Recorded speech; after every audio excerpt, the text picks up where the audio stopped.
Hey everyone! Thank you for joining me for a final time lapse of this California paintings we've been working on. We've been working on it for about a month now, maybe a little longer actually. This painting has been difficult to say the least. I have ran into so many problems doing this painting, and at times I've wanted to just throw it out the window. But I think I'm finally happy with the final outcome. If you would like to see how I did each step, I have slower time lapses of each stage where I explore my or explain my process, and I'll have a card pop up for those videos as well, and I'll also put the link to them in the description below, so check them out if you want to see a slower time lapse where I voice over those explaining the paint colors and the brushes that I use.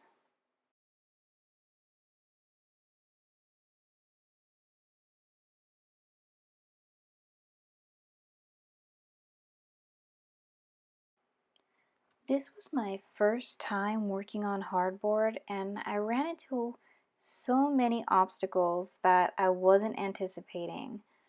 Like blending was a big one.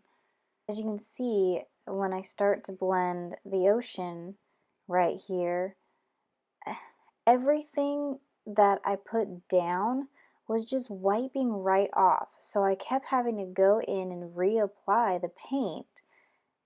Because there's no tooth on the board, my paint wasn't coming off my brush easily.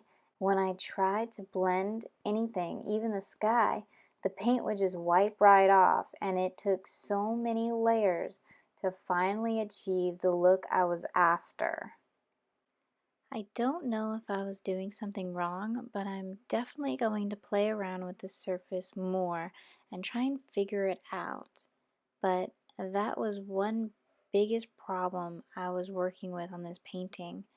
Instead of working on canvas where the texture or the tooth of the canvas grabs the paint off the brush.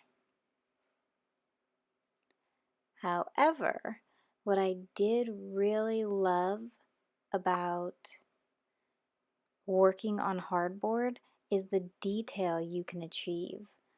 Because there wasn't any rough tooth to this canvas, I was able to go in with a liner brush and get very thin lines and details that I wouldn't be able to do with a canvas unless you could afford an ultra smooth Belgian linen canvas, which at the moment I cannot. But that was something that was really cool about working on hardboard, was getting all the little details, especially in the rocks. Now we're on to the details in the cliffs, and this is where the hardboard really shined. All the little detail work that I put into the rocks and the sea foam, you can see how easy the stage in the painting was actually. I never had to go back in and wipe anything away or redo much of anything. Although this took many, many layers, each additional layer didn't add any problems as far as working on the hardboard. So I've been asked a few times, why did I choose this state?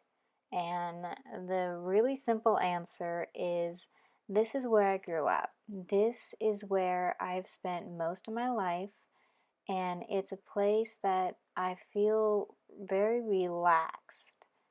Whenever I had a hard week, wanted a vacation, or even just wanted to get away, I would either go by myself or my mom and I would drive to the beach, and I would drive to a spot and just watch the waves crash against the beautiful cliffs or watch the sunset. We watched the sunset many, many times.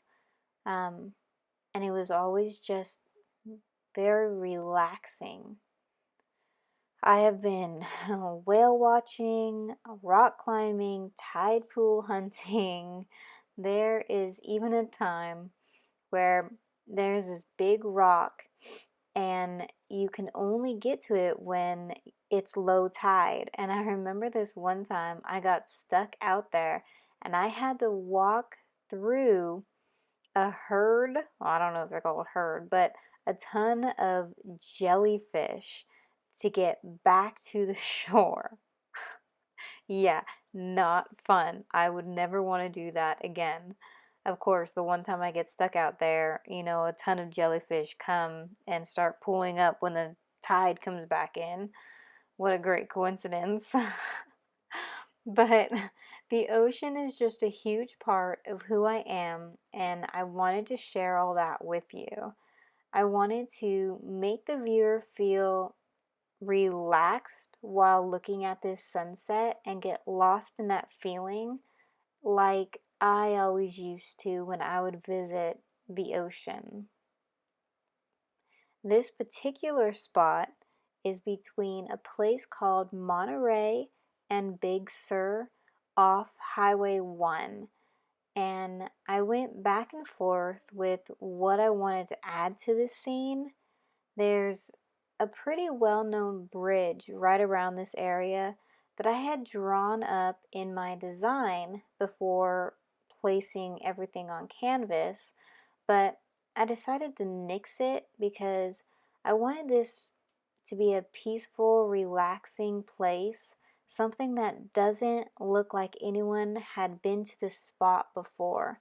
I didn't want it to be overcrowded and kind of look inhabited.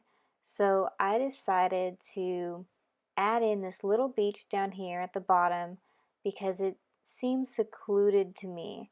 It was like it's your own little personal spot, your own secret spot. And I really loved that feeling and that idea.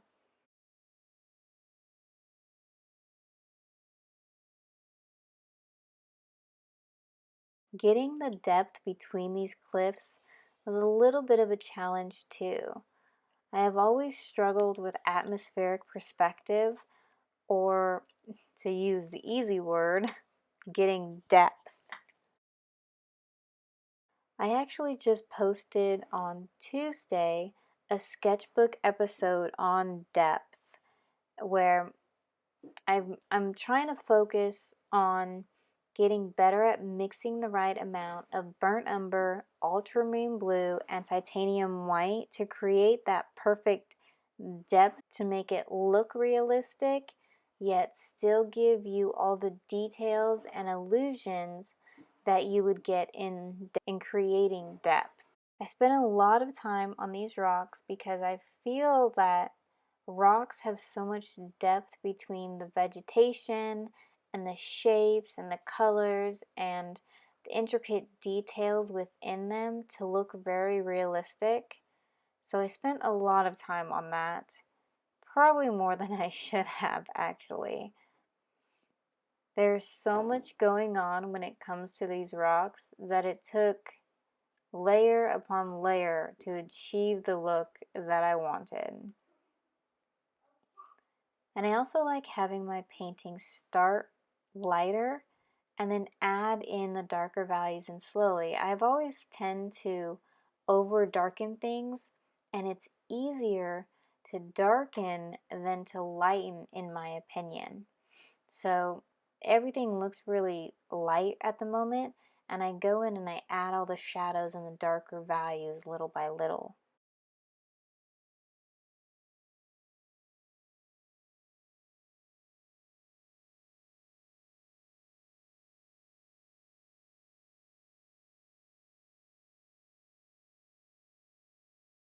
This wave was very difficult for me as well because I did not have any reference photos, and most of the paintings that other people have done that you see online on another YouTube channel or anything like that, the reference photos are all from the viewers standing on the beach looking out, whether it's just little tiny waves crashing against the shore or big, beautiful crest waves. They're all with the person standing on the beach.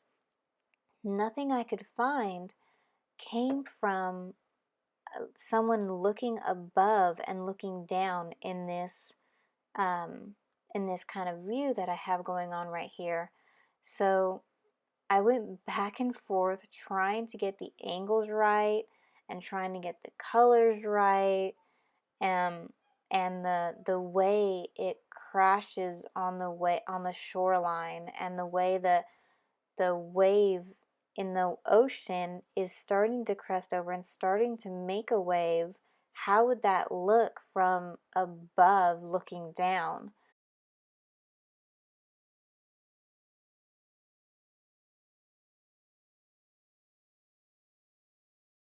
I do feel that I accomplished what I was after, and the look that I was going for, I did get. So, all in all, I'm really happy with how it finally turned out. I just know that I have to work a lot more on hardboard in order to get this process and technique down to help me with my style.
I'll also put in the description below the link to all of my supplies that I use. So if you're interested in what type of paints I use, what type of brushes I use, what type of surfaces that I paint on, that's all going to be in the description below as well.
I hope you really enjoyed watching this whole painting come together, and it's really cool to see the whole thing in a time-lapse version instead of little here and there.